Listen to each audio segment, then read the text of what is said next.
nunca antes. En la historia. Habemos tres. Creo que ahora ya no somos dualistas ni unitarios, somos trinitarios. Quiero mostrarles algo. Esto es para iniciar el tema de unas. Hay una teoría sobre el estudio de los comportamientos sectarios. Hay varias posturas, pero hay un psicólogo que es consultor de estos casos a nivel internacional que él hizo como un esquema que dice componentes de control mental. ¿Cómo es que se conforma o los pasos como convencionales que suelen tomar los comportamientos o las agrupaciones sectarias? Un primer paso, un primer estadio sería el control del comportamiento.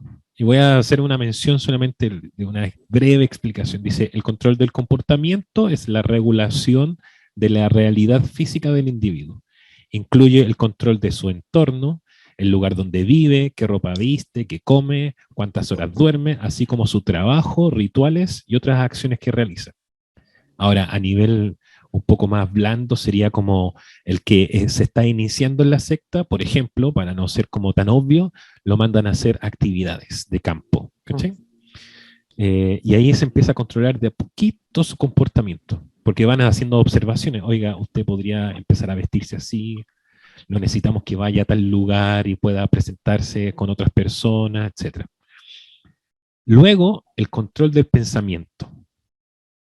El control del pensamiento, el segundo componente de importancia del control mental, incluye el adoctrinamiento tan profundo de los miembros que estos interiorizan la doctrina del grupo, incorporan un nuevo sistema de lenguaje y utilizan técnicas de interrupción del pensamiento para mantener la mente centrada. A fin de ser un buen miembro, la persona debe aprender a manipular sus propios procesos de pensamiento. Un tercer estadio de 4 sería el control emocional, como que van capa a capa. Claro. El tercer elemento del control mental, el control emocional, intenta manipular y reducir el alcance de los sentimientos del individuo. El miedo y la culpa son herramientas necesarias para mantener a la gente bajo control. Y por último, de este estadio sería, la culpa es, con toda probabilidad, el arma emocional más sencilla y eficaz que existe para conseguir la conformidad y la sumisión. Y el cuarto estadio sería el control de la información. Porque uno pensaría que este es el estadio como más obvio. Bueno, es que tienes que vulnerar al individuo en las otras tres capas para que ahora el tema de la información ya no sea tan obvio. Dice, el control de la información es el último componente de control mental. La información es el combustible que utilizamos para que nuestra mente funcione correctamente. Niéguele a un individuo la información que necesita para emitir un juicio acertado y será incapaz de hacerlo. La gente permanece atrapada en las sectas destructivas porque no solo se le niega el acceso a una información crítica, sino que además ha sido despojado del mecanismo interno necesario para procesarla. Con esto iniciamos en esta idea de comportamientos sectarios en la política y también en la religión, o cómo se combinan estas cosas, y parece, como hablábamos antes, que dentro de la cultura política, de cuando uno se inserta en esto, parece que a veces uno tiende, hay algo en el ser humano que tiende a los comportamientos sectarios. Con eso iniciamos el capítulo 15. Yo creo que el gran enemigo de nuestros tiempos no es el fascismo ni el comunismo, sino aquella doctrina o comportamiento que los provocó. Todos ellos comenzaron a través de estos 4 pasos. Tanto así que en el régimen nazi, por ejemplo, hombres y mujeres entregaban a sus bebés para que pudieran ser experimentados. Y también en el otro lado, en el comunismo, gente entregaba a sus doncellas para que ciertos capitanes y miembros del Partido Comunista pudieran disfrutar de ellas. Ese es el enemigo, creo yo, más grande de la política y también de la religión, el entender de que las cosas las hacemos por culpa la hacemos controlando la información o tenemos limitantes al pensamiento. Yo creo que es buena esa introducción y también poder quizás en este capítulo identificar matices de este comportamiento sectario en los tiempos que vivimos hoy en día. Matías. Sí. La introducción te hizo algún sentido, un ruido, así como, oye, parece como que yo he visto esto. Sí, bueno, hay hartas, se me ocurrieron varias cosas para hablar. Mira, esa dinámica, bueno, tiene relación en primer lugar con el populismo. A mí me parece que esa es la forma en la que actualmente se han articulado, porque el populismo uno lo puede ver de dos formas. Por un lado, es una suerte de ideología, bueno, se le dice justicianismo, en cierto rigor, que fue la ideología que aplicó Perón en Argentina.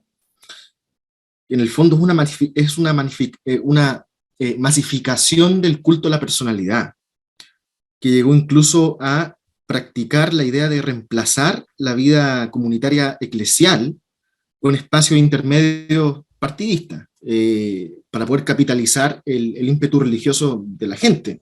A día de hoy hay gente que en Argentina le tiene prendidas velas a Perón, y ustedes sabrán que la derecha y la izquierda son peronistas, un buen sector de ellas en Argentina. Hay una frase, creo que una vez un amigo me comentó, que alguien le dijo, pero señor Perón, qué sé yo, es como hay gente, hay socialistas, hay capitalistas, hay comunistas en Argentina, y qué sé yo. No me acuerdo cómo fue la cuestión, pero él respondió algo así, sí, pero todos son peronistas, dijo una cuestión así. Es como, todos son de él.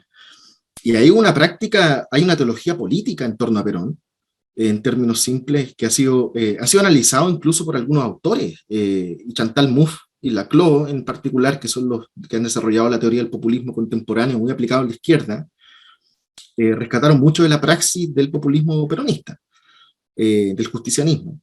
Es interesante ir viendo esa beta más adelante, pero eso, o sea, ahí se me ocurrió algo, de ahí vamos a poder analizarlo un Quizás poco más. También suena mucho como a esta tendencia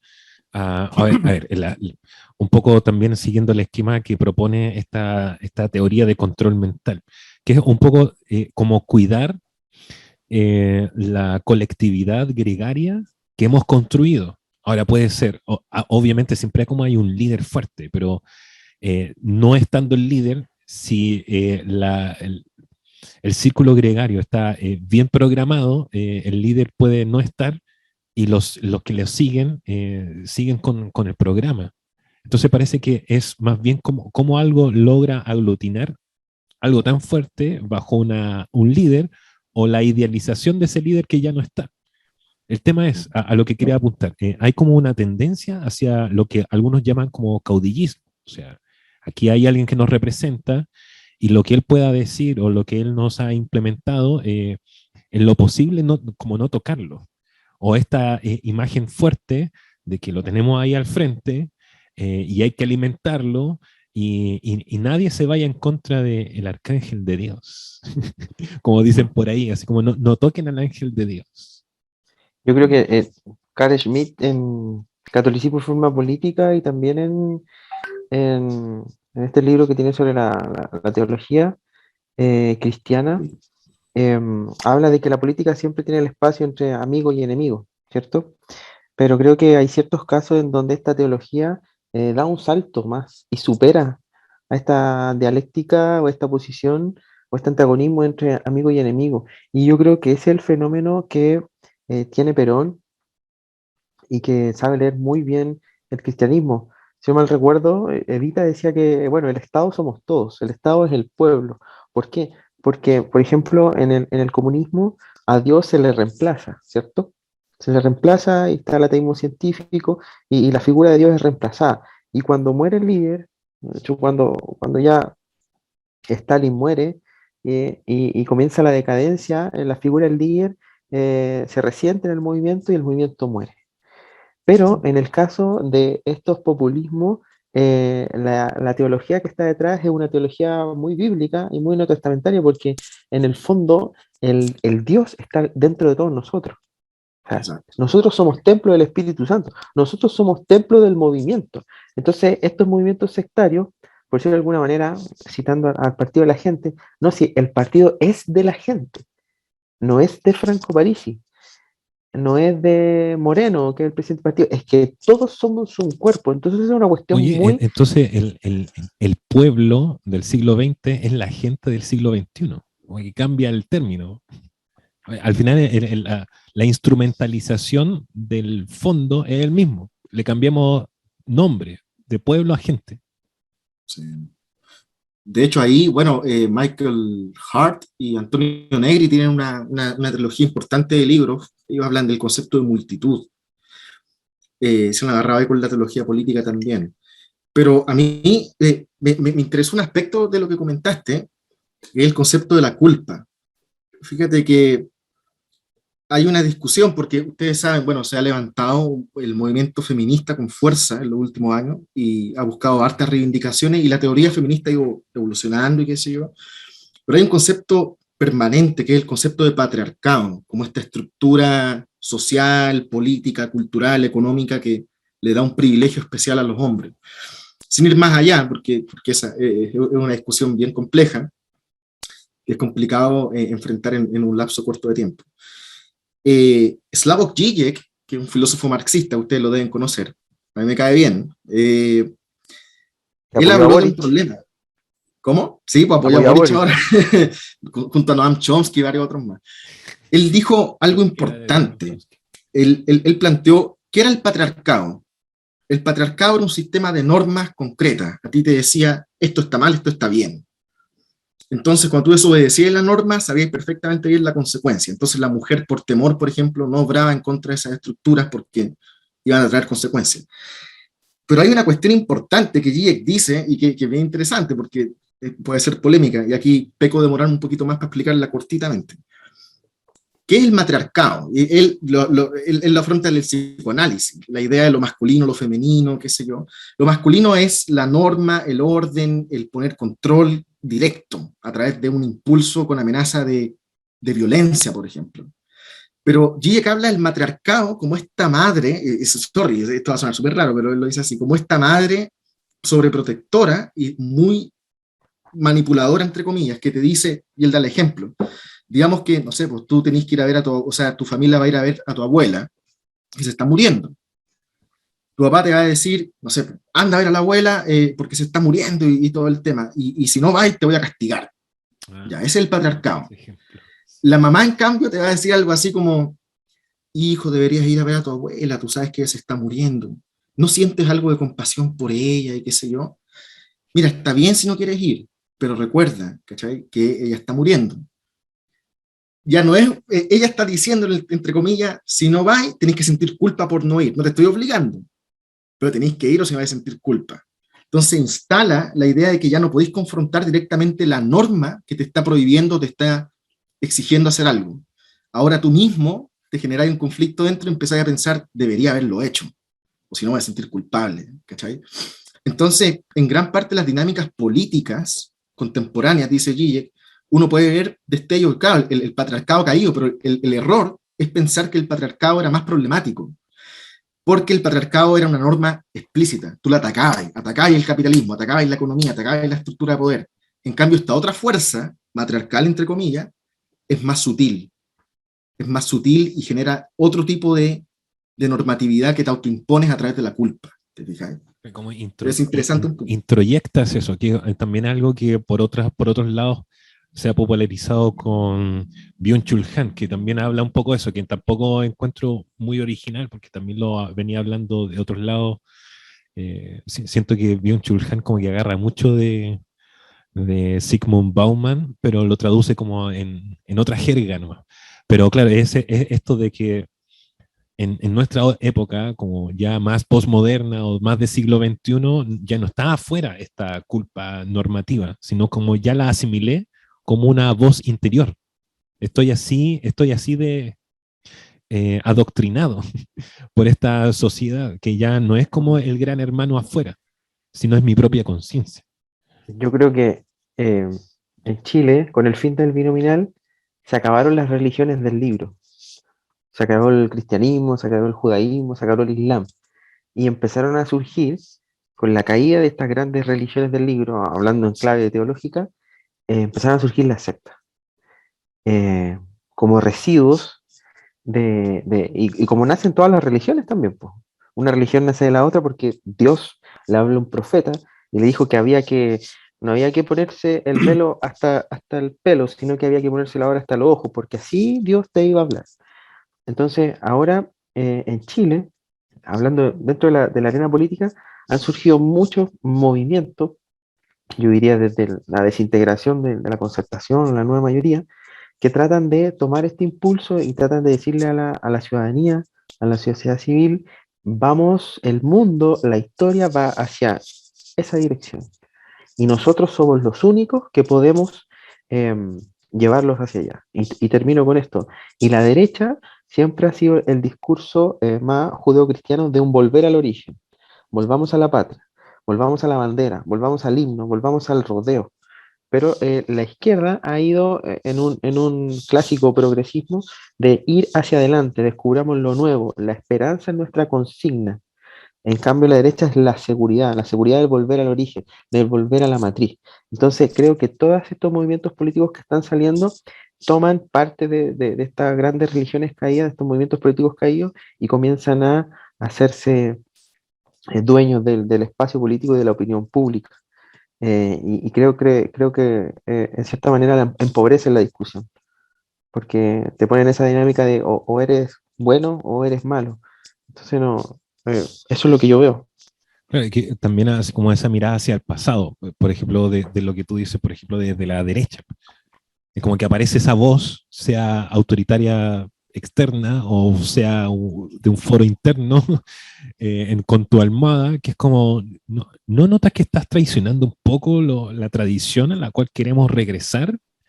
Bueno, como te decía el otro día que escuchaba a este personaje de Kaiser que combinaba en su discurso algo como de raza, tradición, genética, algo que me parece aberrante. Es que Pero es el impulso. ¿no estarás traicionando aquello que originariamente queremos rescatar? O del otro lado, que es como, ¿no estarás traicionando las ganas de progresar hacia los fines que queremos como reivindicar, que no existían antes y queremos ponerlos ahora? Ahora, Por puede el ser lado, bueno o malo como uno quisiera de los que nos están escuchando, qué sé yo, pero es cuando ya se vuelve como la norma que nos rige y de la cual si tú te sales, eres castigado por la comunidad gregaria. que por eso, perdón, por eso tiene ese componente cristiano, ya de una teología cristiana muy marcada. Nosotros vemos a Carlos Magno, siempre es un volver al imperio romano. Cuando vemos a Hitler también es un volver al origen. Napoleón, ya siempre hay una idea fuerza de un regresar a un estado anterior. Todo tiempo pasado fue mejor. Y eso es muy fuerte, y eso yo lo veo por lo menos en Cast y en gran parte de la derecha que ha sobrevivido. Entonces, nosotros tenemos que ver y entender el chileno, el votante. ¿Qué mueve más el voto? ¿La esperanza de un futuro desconocido o la seguridad de un pasado conocido? Matías. Y yo aquí quisiera agregar que eso responde a las dinámicas inherentes del concepto de izquierda y derecha. La otra vez expliqué ahí en un capítulo del podcast el origen de la izquierda y la derecha. La Revolución Francesa, Asamblea Nacional, se sientan a la izquierda los revolucionarios por el nuevo régimen, al centro el clero, entre comillas, y a la derecha se sientan los que están a favor del antiguo régimen. Y ahí Steven Lux, que es un sociólogo bien importante inglés, dice que lo que caracteriza a la izquierda es el principio de rectificación. Esta idea de cuestionar lo que es, diciendo no tiene por qué ser como es. Por lo tanto, lo puedo rectificar si es que entiendo por qué es como es y cómo podría eventualmente ser. Puedo proyectar algo. El problema es que yo para poder rectificar, y la derecha siempre tiende a volver al pasado, a construir una idea de que, claro, la izquierda avanzó, ahora, claro, nos trajo este caos social, qué sé yo, esta pérdida de identidad, entonces hay que volver a un pasado ideal, que no existe, a veces una ficción. Pero el tema es que ahí tenéis dos problemas, porque la izquierda comúnmente tuvo un telos, un objetivo. Como entendía cuál es el problema, decía, ya, voy para allá. Y ese objetivo lo entendía a través de las normas patriarcales, entre comillas, como las expliqué antes. Esto es lo que está exigiéndome el poder, está claro que es lo que me está exigiendo bajo amenaza de daño, entonces yo lo lucho contra ello porque ya identifiqué el mal, entre comillas. El problema de la política de la izquierda contemporánea es que no tiene un telos claro, porque como es postestructuralista, entre comillas, el telos se va privatizando cada vez más. Eventualmente la política de la izquierda se individualiza cada vez más, ya no es tan colectivista. O sea, es colectivista, pero es la suma de intereses individuales, no es una vocación de telos trascendente. Y ahí vuelvo al tema que decía antes sobre el matriarcado, entre comillas. La izquierda hoy en día funciona con una dinámica extraña. En el fondo, este tema de la política del correctness que se habla tanto, que está ligado con todo lo que hemos hablado, la corrección política, que la derecha ha aprovechado para poderse levantar. Es una lógica matriarcal, entre comillas, bajo la dicotomía de Zizek, porque tú tienes que tener miedo de que te van a castigar, te van a funar si decís algo que está mal, pero al mismo tiempo tú te tienes que sentir culpable por no pensar como debieses pensar. No solamente tienes que evitar actuar de una forma, eres más culpable todavía si es que interiormente no eres capaz de asumir como propio lo que y no sientes culpa, entre comillas, por no ser como la política del correctness te exige. Entonces, el castigo más profundo es una manipulación. Pero ahí, último detalle, ¿qué ha hecho Kaiser? ¿Qué ha hecho la derecha alternativa? ¿Qué ha hecho todo el movimiento actual de la derecha? Aprovecharse de la impotencia que genera esa culpa de la political correctness, confrontándola con political incorrectness. Ustedes lo están haciendo sentir culpable estos movimientos sociales desorganizados, dispersos, qué sé yo. Mejor digan lo que piensan, exploten, digan las cosas, las barbaridades que quieran. Y eso genera movimiento, eso genera... Milei. Milei, en Argentina. Yo me atrevo a decir lo que otros no dicen. Exacto. Eso explotó Trump, Bolsonaro y hoy en día Kast, y Kaiser y otros más. Es una dinámica propia, es la reacción lógica. Pero es liberador. Siento yo que igual es como un mono con navaja.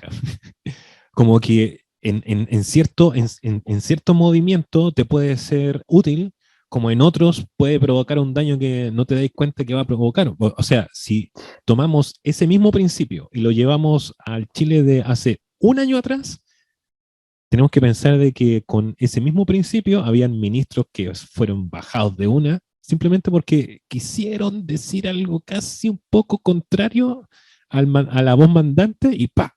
Neutralizado, marginado, o como este David que manda a, ¿cómo se llama el esposo de Betsabe? Lo manda al frente. Urías. A Urías.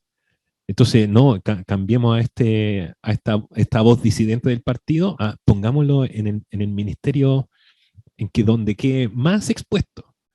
Porque ahí... O Piñera a Lavín, que lo mandó a educación, a morir. Lavín, Desbordes, tantos otros mártires de la derecha. Pero después, cuando empezó a aflorar mucho más este tipo de líderes, ahí por eso el mono con navaja, como que en un momento él podía tirar el amague y podía darle en el punto, servirle popularmente, pero también hacia su propio lado también generaba daños. Y yo siento que también hubo una crisis dentro de la derecha porque se automutilaba. No era como un ataque de fuera, porque también era, como tienen otra forma de pensamiento, cualquier ataque de la oposición no le creaba gran daño.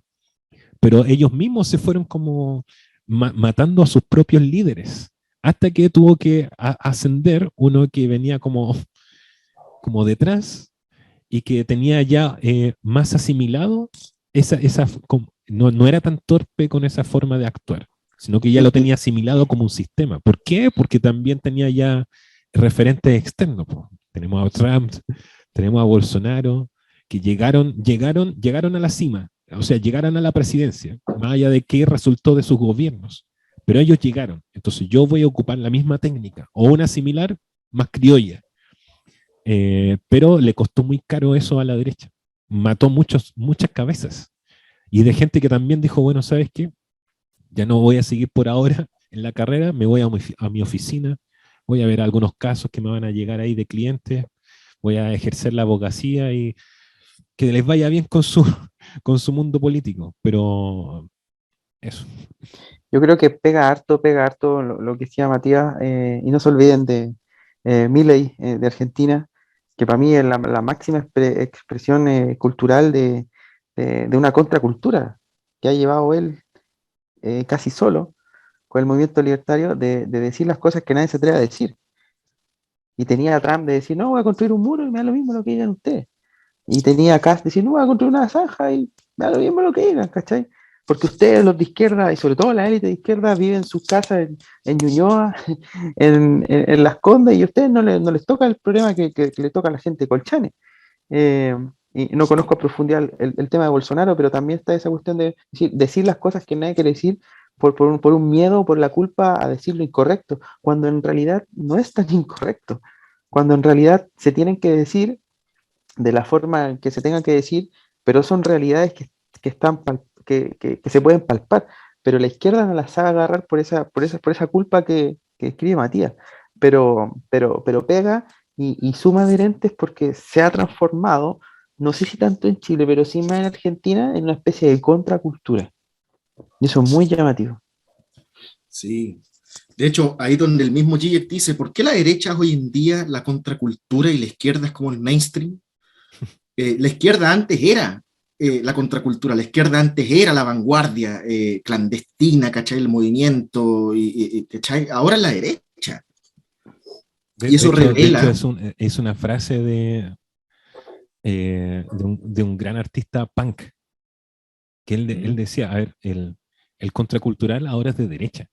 El contracultural ahora es, bueno, hacia el hemisferio norte, es republicano. Los verdaderos punk de ahora son republicanos. Claro, efectivamente. El tipo de sexo. Sí, y ahí tú podías empezar a pensar que lo que está sucediendo en la izquierda, porque yo soy de izquierda, y es interesante, uno puede asumir, sí, lo he dicho varias veces ya, uno puede asumir que el movimiento LGBT, por ejemplo, es válido, uno puede asumir que el movimiento feminista es válido, uno puede asumir que son causas válidas, que buscan una rectificación trascendente, porque parten de una visión ética. Pero la dinámica que Zizek podría decir que es matriarcal, sé que suena súper feo decirlo así, pero digámosle así para poder entender ese psicoanálisis, así es como él lo define. Esa dinámica no es inherentemente parte de esa ética que sustenta esas causas. Esa es la última iteración de la praxis discursiva. Entonces, el error de la izquierda, yo tengo la tesis de que la izquierda perdió su telos por varias razones. Yo no he hablado de esto en detalle acá, aunque dejé algunos esbozos en el último capítulo, pero la izquierda perdió su telos porque se volvió liberal en gran parte, pero se ha vuelto algo así como un movimiento disperso en el que se busca rectificar privacidades. Derechos de consumo. Claro, identidades, eso tiene que ver también con la era de la autenticidad que define Charles Taylor. Yo soy mejor, no en tanto soy más digno, sino que en el fondo soy más digno porque soy más auténtico en tanto mejor expreso quién yo realmente soy. Y ahí viene toda la performatividad de Judith Butler, ¿cachai? Estamos en una época que está fundada en esa idea. Pucha, en fin, ya me pasé. Adelante, Félix. Nos dice el reloj que quedan 10 minutos. Aunque igual podríamos alargarlo, no sé, pero... Que está bueno. Es interesante porque mencionaron un par de cosas que también la estábamos conversando con el Simón en la mañana, que tiene que ver con... Tú mencionaste como hay un lío ético, un cuestionamiento constante ético. De ahí viene también esta culpa, bueno, ¿estoy siendo correcto? Pero ya ni siquiera se lo estoy preguntando a otro, me lo pregunto a mí mismo. Me lo pregunto también en las redes sociales. Pero esa pregunta está del otro lado. En la derecha. Es una parte de lo que estábamos como conversando con el Simón en la mañana, bueno, ayer, técnicamente ayer. Es en la política, entonces, ¿se puede hablar o no de moral? ¿Cuál sería el principio ético o moral que podríamos encontrar incluso en el comillas, conservadurismo chileno, que también impregna mucho también de la fraternidad cristiana, que tiene al menos de la que mete más bulla, que tiene mucha sensibilidad hacia la derecha? ¿Y cuál sería ese como sentir culposo o ético de esta cristiandad que es tan como simpatizante con la derecha? La política es precisamente la arena en donde se van a repartir las culpas. la cuota de culpas, la cuota de lo que es moralmente o no es moralmente correcto. Y en ese sentido, el cristiano evangélico entra en una arena ya con una culpa propia de la cruz cristiana, de que ya tú tenías un espectro en cosas que no podías hacer, cosas que no podías decir, cosas con las que no podías estar de acuerdo, no podías estar de acuerdo, ¿cachai? O sea, si tú eres canuto, no podías estar de acuerdo con el aborto, por ejemplo, aunque sea un derecho social, aunque sea un derecho de la mujer, y en el ámbito del derecho civil, tiene sentido afirmarlo, ¿cachai? Mira, puedo hacer una caricatura, pero que tiene un Ujú. poco de sentido. Yo siento que, a ver, entra ya con un lío interno de por qué está Exacto. entrando. Entonces es, porque la caricatura es esta, ¿por qué estoy aquí si debería estar en el templo? ¿Soy menos cristiano o he perdido un poco de mi deber de evangelización por el hecho de estar aquí en esta arena? Como que ya viene problematizado. Entonces, cuando tengo que sentarme, que es lo que venimos conversando del capítulo anterior, de esto de la iglesia al ágora, yo no sé por qué estoy en el ágora. ¿Por qué estoy discutiendo con alguien que no guarda mi propia fe? ¿Por qué estoy Mm. discutiendo con alguien que encuentra que el aborto tiene que ser un derecho? Entonces, como que yo ya estoy como en un cortocircuito de decir, a ver, yo ya estoy con un problema interno y además esto me agrega un problema más. Entonces, me entrampo y en esa entramparme, lo que Mm. hemos visto alrededor es lo que tú dices, que es como, entonces, mira, no puedo hablar de esto ni adentro ni afuera, no puedo ir más allá, no puedo negociar aquí, entonces como tiene como un lío Es, existencial. es- es la perplejidad del evangélico que es chileno que quiere entrar a la política, es la perplejidad de ver, por ejemplo, Jesús en una parábola dice, los hijos, algo así, voy a parafrasear, los impíos son más astutos que ustedes, que los hijos de luz. No sé si te acordáis, ¿sí o no? ¿Sí? Hablando de una parábola Yes. de un negocio que hacen. Entonces, los hijos, por ejemplo, los impíos, perdone la, la frase, pero la agenda LGTBI hizo sentir a todo Chile culpable porque los homosexuales no pudieran casarse en matrimonio. Pero la agenda social no los hace sentir culpables por los 2 millones de personas que están esperando en lista de espera. Y uno puede decir, pero son distintos. No, pero cuidado, porque Chile es más justo porque los homosexuales se pueden casar, pero da lo mismo todos los otros temas Bueno, sociales. la Entonces, presidenta del Pero, Senado, DC, que hace un par de días tiró una frase de ese estilo, que era justo cuando el mismo día en que se aprobó la ley.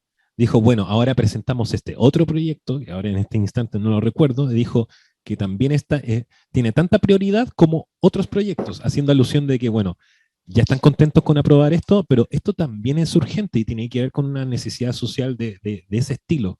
Y ella lo tiró, pero claro, son el tipo de frases que siempre se las lleva el viento, pero que tienen que ver con esa argumentación. Bueno, esto es tan de justicia social como el otro, pero parece que no le importa. claro, entonces, termino con esto. Entonces, el evangélico que se mete a política le da miedo ser astuto.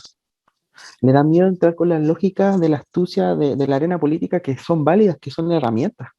¿Cachai? Entonces, porque no las usa y porque sigue con ese debate moral de si hago o no hago esto, si voy a conversar con la oposición para llegar para llegar a un acuerdo o no, en esa se le pasa la micro, se le pasa el tren y las otras, los otros movimientos que con total derecho y con total legitimidad van a reclamar su arena política para instalar una culpa social, una culpa nacional por una demanda personal, que es más bien un derecho de consumo legal, es tener un derecho a, ¿cachai?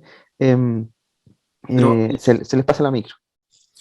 ahí recordemos que el paradigma del liberalismo es el temor a las verdades, es el temor a las ontologías coherentes como la del cristianismo que gestó las guerras religiosas. El liberalismo es el temor a la verdad. Por eso el liberalismo se establece como el paradigma de la neutralidad. Y eso significa lo que uno podría denominar un aplanamiento ontológico, lo que hace ir aplanando las ontologías, no sé, o las cosmovisiones de otras formas de ver el mundo, ya sean, no sé, cristianas o no, musulmanas igual. Y ese aplanamiento ontológico va avanzando a través del siglo XIX y siglo XX. Y el liberalismo eventualmente termina estableciéndose como neutro, no intervenir en la voluntad de otro, por ejemplo, de la persona homosexual que desea casarse con otra. ¿Por qué no? Si es su voluntad. Ahí está el principio del no harm principle, el principio del no daño. Si no le hacen daño a nadie, ¿cuál es el problema? Claro. Solamente con una ontología coherente, ¿cachai? Tú puedes llegar a la conclusión, eso es malo porque va en contra de un fin trascendental, aunque utilitariamente en la práctica no tiene ninguna consecuencia. O sea, nosotros los cristianos tenemos a pensar, como le decía al Félix antes, que cuando uno hace algo está interactuando en algo así como una órbita espiritual. Los actos, las performatividades, lo que uno hace, cómo uno se mueve, cómo uno habla, todo tiene una consecuencia de orden espiritual trascendente en alguna medida. Entonces uno está invocando algo, entre comillas. El liberalismo es nominalista, no tiene una ontología que conciba como reales las cosas abstractas. Entonces, lo que es útil para algunos.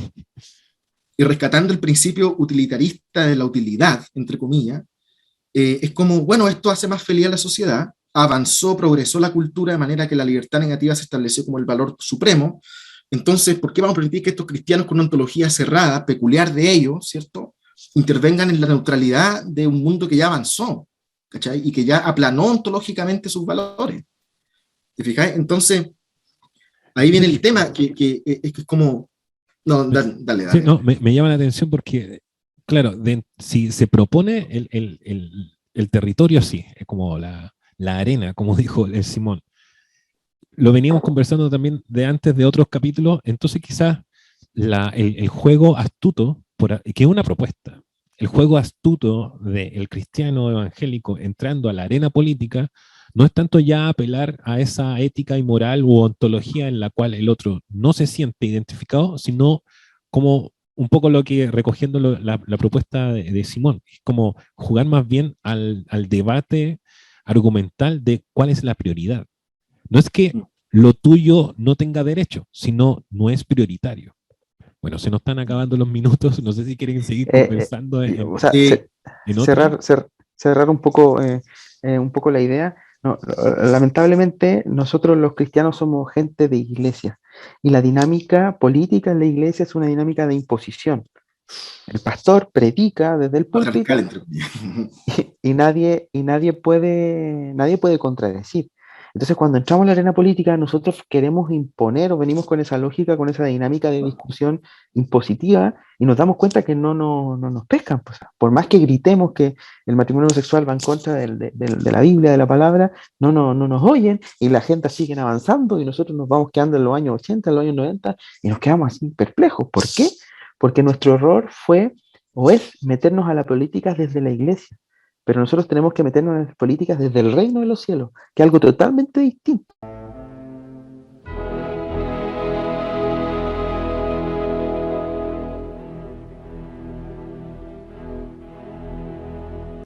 Parece que había quedado yo con la pelota, pero cómo romper un poco esa dinámica sectaria y comenzar a desarrollar un poco un pensamiento más y una actitud un poco más astuta. Jesús dijo, sed mansos como palomas, pero astutos como serpientes. Y ojo que la serpiente logró penetrar el cerco creado por el mismo Dios, el cerco del jardín. Así yo creo que quizás va a sonar un poco contradictorio, pero así yo creo que Dios puede levantar o enviar a sus hijos a penetrar cercos que han estado infranqueables, tanto en la izquierda como en la derecha, y ir como el profeta Jeremías a destruir también, a desarraigar. Eso.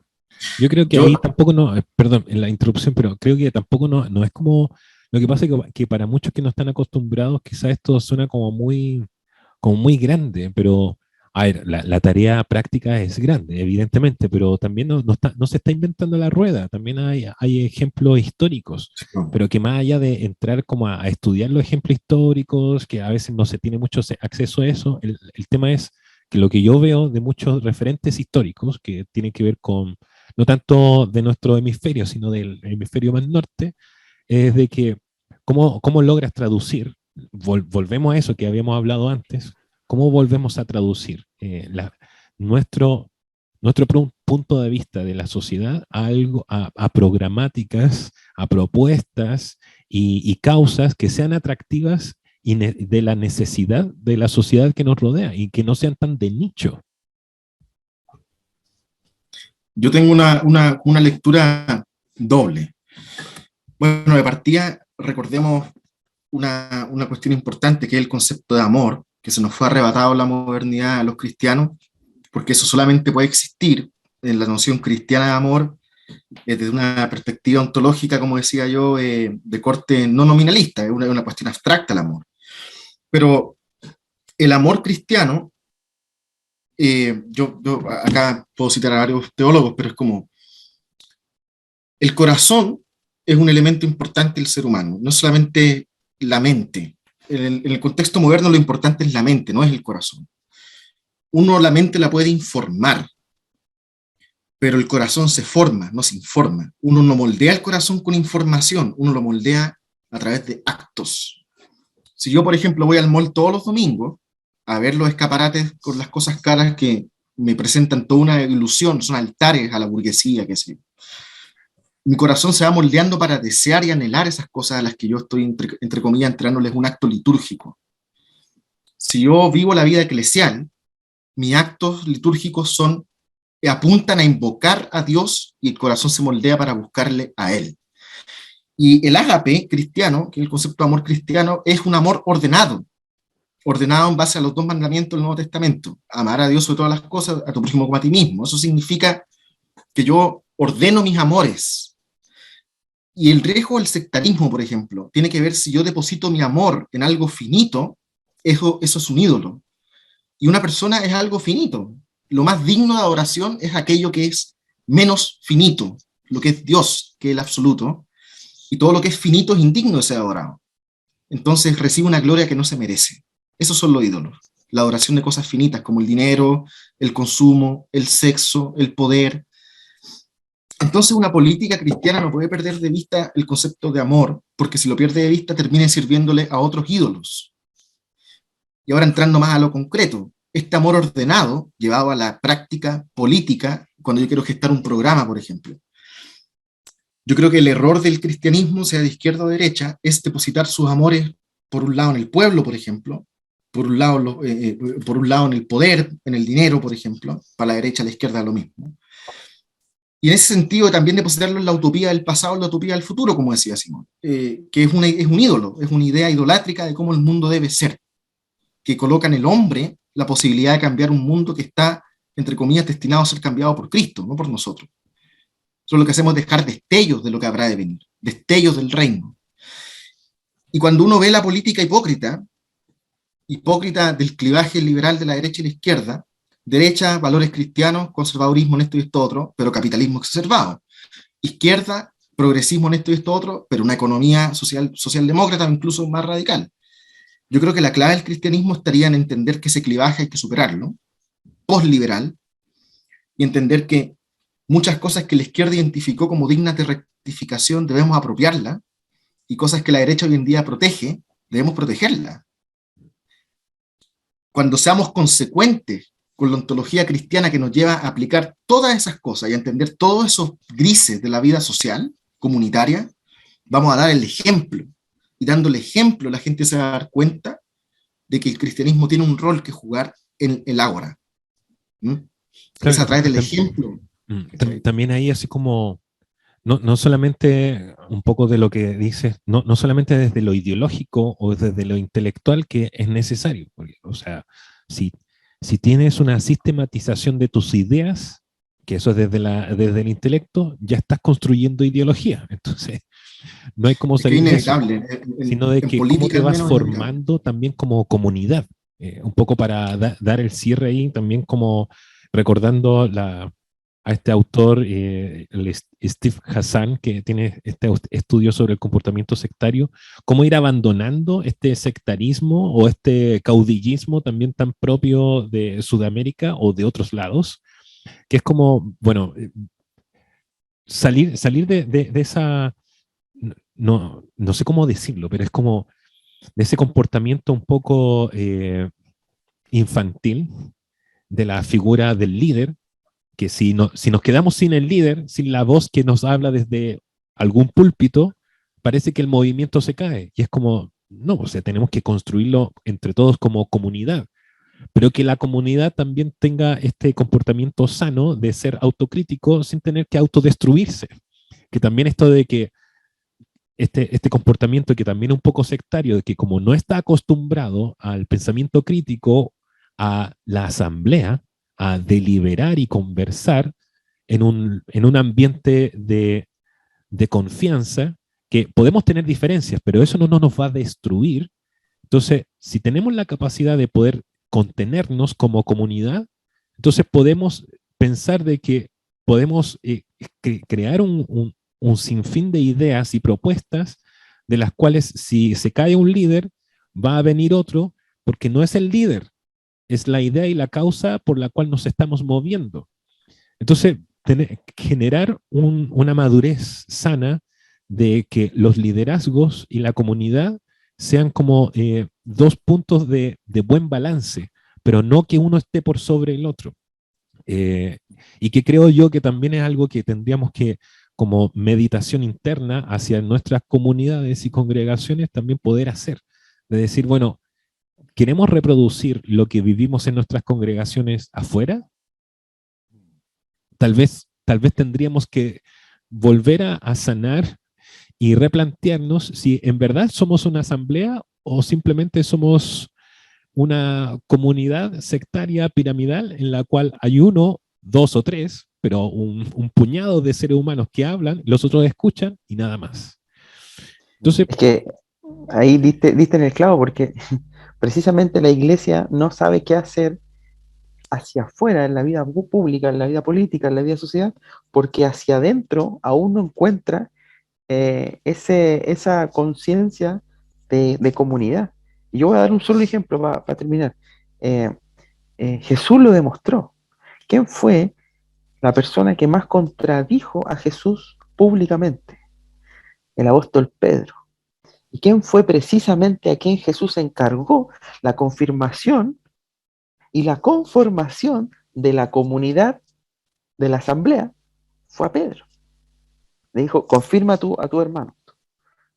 ¿Por qué? Porque ahí Jesús muestra un principio. Jesús muestra el principio de que no es más importante quién tiene la razón en relación a una teología. Es más importante quién muestra un corazón puro. Exacto. Frente a esa teología. Y creo que como comunidad tenemos que volver a la pureza. Imagina, mira lo que voy a decir, a la pureza de decirle al pastor, ¿sabe qué, pastor? Yo lo amo, no estuve de acuerdo con lo que dijo en la predica, y a volver a la pureza del pastor, decir, ¿sabes qué? Acepto que no esté de acuerdo, sigamos amándonos. Claro, si nosotros no somos capaces de ese pequeño ejercicio, no vamos a ser capaces de llevar a ofrecer eso hacia afuera. Y para mí, perdónenme, pero yo creo que esa es la misión, o una de las misiones de la iglesia en la vida política, en la vida pública, es tratar de unir, pacificar, hacer concordar. Pero si no somos capaces de hacerlo al interior de nuestras propias comunidades, no lo vamos a hacer afuera. Y fíjense que aquí hay una cuestión importante. Los partidos son organizaciones que en alguna medida son distintas a la iglesia. A mí hay algo que yo rescato mucho de la iglesia a la que hoy en día estoy asistiendo, la iglesia de Santiago Apóstol. Aparte de su teología, que es muy bonita, y su ímpetu comunitarista, hay una práctica bien simple, o sea, no es simple, pero es importantísima, que deja de lado la posibilidad de este individualismo atomizado liberal de plano. Yo no voy a la iglesia el domingo, me siento, canto, hago la liturgia, después me voy, al domingo siguiente vuelvo a ir, y de repente tengo un grupito de amigos. Hay una práctica que se llama discipulado. Y el discipulado es una cuestión, alguien me discipula a mí y a otros dos más, qué sé yo. Y cada uno de ellos discipulará a otros. Y esa constante de esta retroalimentación, esta vida constante de amistad, de compañerismo, de confrontación mutua, es algo que mantiene vigente la iglesia fuera de la iglesia. Es algo que prevalece incluso fuera de las paredes del templo. Es una práctica muy comunitarista, muy, muy bonita, que los partidos no tienen, son espacios de masa. Claro. La iglesia no puede ser una masa. Son agencias de empleo, digámoslo, los partidos Claro, políticos. la iglesia no es una masa. Eso es algo con lo cual podríamos enriquecer la vida cívica para no tener que manosear tanto la palabra política que a veces se malinterpreta. Y también hacer la observación de que lamentablemente no en todas las comunidades discipulado significa lo mismo. Porque hay comunidades donde discipulado tiene el nombre de discipulado, pero en verdad son clases nomás. Es nuevamente alguien que habla, otro escucha y hasta ahí llegó la interacción. Bueno, Steve Hassan, yo diría... perdón. Bueno, Steve Hassan hace un cierre en su libro sobre el control mental y cómo combatir a las sectas. Y hace una reflexión. Suena muy simple, pero de repente si lo pensamos en nuestras comunidades en general, pero sobre todo a nuestras congregaciones, también creo que es muy útil, porque él dice, bueno, después de todo este estudio sobre la secta, el comportamiento y cómo sanar, y finalizo con esta cita, dice, se puede hacer mucho para detener la expansión de las sectas en nuestra sociedad. Con un liderazgo responsable, las organizaciones sociales e intelectuales tendrían que realizar un vigoroso esfuerzo para atender las necesidades de la comunidad y utilizar sus recursos. Estos esfuerzos darán como resultado la creación de un grupo unido de personas que trabajarán por una meta constructiva, satisfaciendo de esta manera la necesidad que mucha gente tiene de sentirse parte de una auténtica comunidad. Porque en el fondo la secta es la distorsión de la noción de liderazgo y la noción de comunidad. Yo creo que fue una buena... Voy a decir una última cosa, lo prometo, la última. Hay una idea trascendente en la filosofía política de lo que democracia es. Democracia no es solamente un sistema de gobierno. Democracia es hacer accountability, es hacer responsable al que tiene poder sobre el poder que tiene, para que no obre arbitrariamente. Y eso está en las bases de la filosofía política republicana que el Partido Republicano parece que no conoce, para nada, porque eso es lo que permite que las organizaciones, las comunidades, los espacios intermedios, por decirlo de un modo, se mantengan unidos y al mismo tiempo responsables y que puedan como fluir, que no se concentre el poder arbitrario. ¿Me explico? Porque hay poder que no es arbitrario, hay poder que se ejerce de forma justificada, pero hay poder que es arbitrario. Y la democracia siempre ha sido eso, impedir el arbitrio de otros sobre otros. Y las iglesias tienen esos sistemas, entonces, no todas, algunas lo tienen. Deberían. Así que eso, la dejo ahí. Sí, eso va a quedar también dentro de los temas pendientes porque también hay algo que hay que conversarlo, hay que criticar y hay que ver cómo también cuáles serían las salidas. Muchas gracias por esta conversación, gracias a los que nos escuchan por acompañarnos por 15 capítulos. Muchas gracias. Nos vemos. Bendiciones, Dios les bendiga a todos. Buenas noches. Amén. Amén, hermano.